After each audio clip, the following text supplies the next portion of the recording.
দাধন মৃধা কাছ থেকে জানবো ওনার গ্রিসে আসার গল্প, ওনার ব্যবসা প্রতিষ্ঠান দাঁড় করানোর গল্প, কিভাবে ওনার ব্যবসা প্রতিষ্ঠান চলছে সেই গল্প।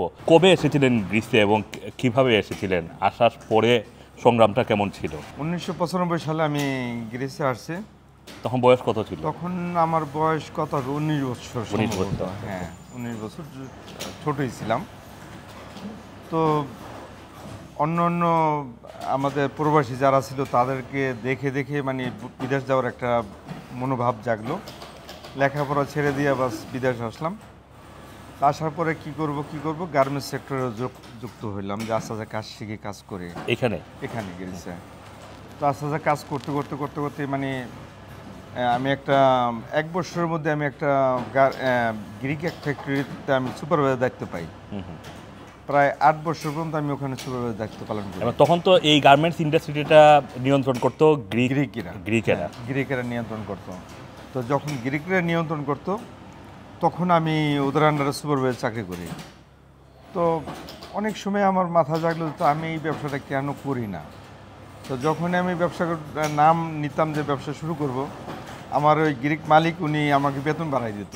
আচ্ছা আচ্ছা। হ্যাঁ, তখন আমার ফ্যামিলি আসছে আমার এখানে, বেতন বাড়াইতে বাড়াইতে এক সময় যেরকম আমি অতিষ্ঠ হয়ে আমি বললাম না, আমি ফ্যাক্টরি করবই।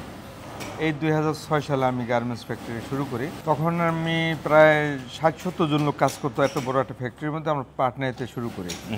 তো যখন কাজটা পুরোপুরিভাবে বুঝতে পারলাম যে আমার কেমনে কেমনে চলতে হবে, কী কী করতে হবে, তখনই আমি নিজেরটা নিজে আবার তাদের থেকে আলাদা হয়ে আমি নিজেরটা নিজে শুরু করি। আজকে দেখা যায় গ্রিসের মাটিতে এই গার্মেন্টস সেক্টরটা কিন্তু আমাদের বাংলাদেশিদের হাতে। হ্যাঁ, কতটা ফ্যাক্টরি আছে সব মিলিয়ে? ছোট বড় মিলিয়ে আমাদের প্রায় 250 থেকে 300 ফ্যাক্টরির মতো আছে, ছোট বড় মিলিয়ে। এই সেক্টরটা অতি ফার্স্টে ছিল গ্রিকদের আন্ডারে, এরপরে চলে গেছিলো আরবিয়ান, সিরিয়ান এবং ওই মিশর, ওদের আন্ডারে। আজকে প্রায় 3-4 বছর হয়ে যাবে, মানে পুরাটার নিয়ন্ত্রণ আমাদের বাংলাদেশিদের আন্ডারে। আলহামদুলিল্লাহ, পুরোটার নিয়ন্ত্রণ। আমরা যদি গ্রিকের আমরা যদি বলি যে আমরা আর গার্মেন্টসের কাজ করব না, তাহলে গ্রিকরা আর গার্মেন্টস চালাতে পারবে না। ফ্যাক্টরি মানে তাদের পোশাকই তাদের বাইরের দেশ থেকে আনতে হবে, মানে এই অবস্থানে আমরা। আচ্ছা, ওদের থেকে মনে করেন যে আপনার কাটিং টু প্যাকেট যত কিছু আছে সব কিছু আমরাই করি। আর গ্রিক কোনো শ্রমিক নাই মানে এই গার্মেন্টস কাজ করার জন্য, অন্য দেশে কোনো শ্রমিক নেই, একমাত্র বাংলাদেশি শ্রমিক। এই কারণেই মানে আমাদের নিয়ন্ত্রণের মধ্যে এই গার্মেন্টস সেক্টরটা। ব্যবসা শুরু করার পরে প্রথম অর্ডারটা পেতে কতদিন সময় লেগেছিল এবং ফার্স্ট অর্ডারের কথা আপনার মনে আছে কিনা?